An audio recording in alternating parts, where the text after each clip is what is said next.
Sir Nagarjuna గారి నా సామి రంగం మూవీ మరి వాళ్ళు రిలీజ్ అయింది. సో ఈ సినిమా పరిస్థితి ఏంటి? సంక్రాంతి బరిలో ఈ సినిమాని హిట్ అనుకోవచ్చా? మీ ఒపీనియన్ సార్ ఈ సినిమా పైన? అంటే నాగార్జున చాలా వ్యూహాత్మకంగానే ఈ సినిమా చేశాడు.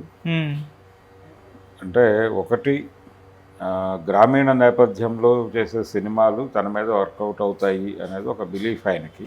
అవును. రెండోది పాన్ ఇండియా హడావిడిలో ఉన్నటువంటి సందర్భంలో గ్రామీణ నేపథ్యంలో సినిమా చేస్తే కొంచెం ఫ్రెష్గా ఉంటుంది, ఆడియన్స్కి పండగ మూడ్కి సెట్ అయ్యేటువంటి సినిమా అవుతుంది, కాబట్టి మినిమం గ్యారంటీ ఉంటుంది అనేటువంటి భరోసాతో ఈ స్క్రిప్ట్ ప్రారంభించారు.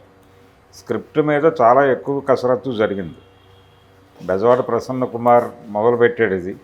ఇది ఒక మలయాళం సినిమా నుంచి అడాప్షను. రీమేక్ అనద్దు, అడాప్షన్ అనండి అని చెప్పి ఆయనే చెప్పాడు నాగార్జున. అంటే రీమేక్స్ అంటే ఈ మధ్యకాలంలో భయం పట్టుకుంది జనాలకి. అవును. వరుసగా బ్రో సినిమా కావచ్చు, భీమ్లా నాయక్ కావచ్చు, గాడ్ ఫాదర్ కావచ్చు, తర్వాత చిరంజీవి గారి ఈ మధ్య రీసెంట్ బోలా శంకర్ కావచ్చు, ఇవన్నీ రీమేక్ సినిమాలే. వరుసగా డిజాస్టర్లు అవుతున్నాయి. అంటే ఒక రకంగా గతంలో రీమేక్ సినిమా వైపు ఎందుకు వెళ్ళేవాళ్ళు అంటే ప్రూవ్డ్ సబ్జెక్ట్ కాబట్టి మనం దాంతో ట్రావెల్ అవ్వచ్చు అనేటువంటి నమ్మకంతో రీమేక్స్ కోసం తిరిగేవాళ్ళు. అవును. ఇప్పుడు రీమేక్స్ అంటే భయపడుతున్నటువంటి సందర్భంలో రీమేక్ సినిమాకి వెళ్ళాడు నాగార్జున. ఏమవుతుంది ఈ సినిమా అని భయపడ్డారు, కానీ రీమేక్ అనుకోవద్దు, ఇది అడాప్షన్ మాత్రమే అని చెప్పాడు ఆయన. ఆ మేరకు ఆ సినిమా ఒరిజినల్లో ఉన్నటువంటి పాయింట్స్ తీసుకుని వీళ్ళు చాలా వర్కౌట్ చేశారు దాని మీద. దీనిలో సీనియర్ రైటర్ సత్యానంద్ గారు కూడా కూర్చుని ఫైనల్గా ఒక వంటకం తయారు చేశారు.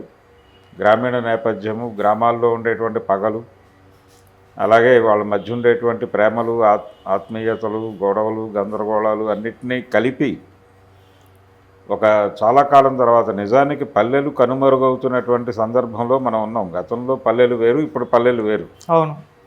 గతంలో పల్లెలు కొంచెం డిఫరెంట్గా ఉండేవి. టౌన్స్కి సిటీలకి మధ్యలో చిన్న భేదం కనిపించేది. అలాగే ఏ సెంటర్లు, బి సెంటర్లు, సి సెంటర్లు అనేవాళ్ళు సినిమాల భాషలో. ఇప్పుడు అన్ని సెంటర్లు ఒకటే. ఇంటర్నెట్ వచ్చి ప్రపంచాన్ని ఒకటి చేసింది. ఒకే ఆలోచనలు, ఒకే పద్ధతులు, ఒకే ఆహారపు అలవాట్లు, ఒకే ఆహార్యపు అలవాట్లుగా మారిపోయింది ప్రపంచం.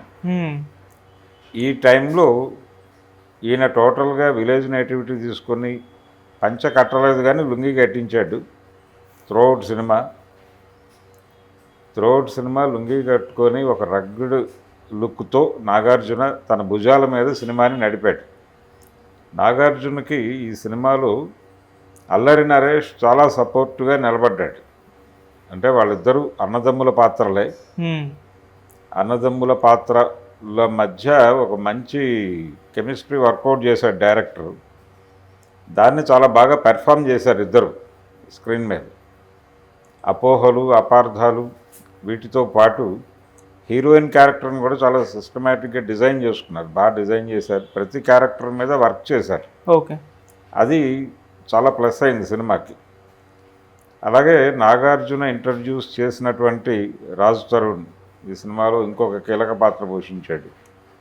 తన క్యారెక్టర్ని కూడా పద్ధతిగా డిజైన్ చేసుకున్నాడు డైరెక్టర్ బిన్ని. ఈ సినిమాకి ముందు అనుకున్నటువంటి డైరెక్టర్ బెజవాడ ప్రసన్న కుమారే డైరెక్ట్ చేస్తాడు అని అనుకున్నారు తొలి దశలో. ఒక టైంలో అసలు ఈ ప్రాజెక్ట్ ఆగిపోతుంది అనే మాట కూడా వినిపించింది. ఓకే. కానీ ఇదే ప్రాజెక్టుని ఇంకోలా ముందుకు తీసుకెళ్ళచ్చు అని వాళ్ళకి బిన్నీ ఇచ్చినటువంటి ఐడియాస్ నుంచి కొంత ప్రాజెక్ట్ ముందుకు కదిలి తన్నే డైరెక్టర్గా పెట్టేశారు. వాళ్ళిద్దరూ ఫ్రెండ్సే. బిన్నీ, బెజవాడ ప్రసన్న కుమార్ వాళ్ళిద్దరూ ఫ్రెండ్సే కాబట్టి ఈగోలు లేకుండా కలిసి పనిచేసుకున్నారు. మొత్తానికి మంచి అవుట్పుట్ అయితే ఇవ్వగలిగారు ఓకే పండక్కి.